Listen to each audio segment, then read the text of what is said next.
I do a charity show for the Motion Picture and Television Home every year, actually. And even though I've never worked with Adam in a movie, he's been so gracious and generous and directed the show for me on a few occasions. So I just fell in love with him on that. And also, he comes from my world, you know, that Hoofer kind of, you know, mentality. I love his work ethic. I love his enthusiasm, and his energy is contagious. And I just love his sick sense of humor, which is just sick and dark and absolutely horrible. So it was like, okay, tell me when to turn up. What do I do? And then, of course, once I was doing the movie, he's like, Adam, please, can you write another song in for me? Can I do some more? I don't want to go. I'm having too much fun here.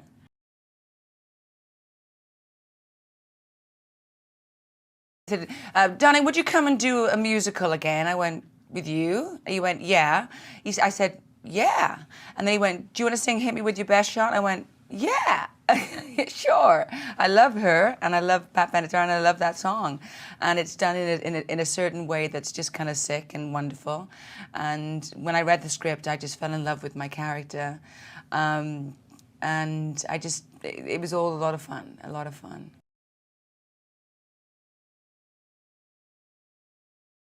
I went in for a very limited time, actually. I was only on set for about a week and a half.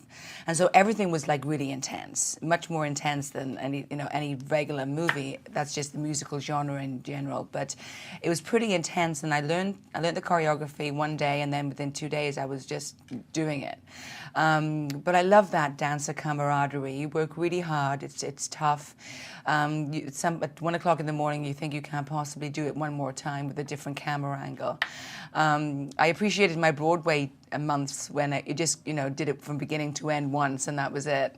But then I didn't have to dance in the little night music that I did on Broadway. So it was a challenge for me to get back in shape, because of course I hadn't really touched my toes since Chicago, a lazy person that I am sometimes.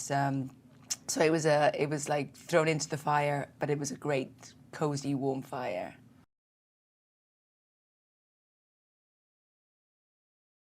When you see the movie, you'll understand my character is the conservative, right-wing person in the movie, and so it was very, very, it was a statement what she wore.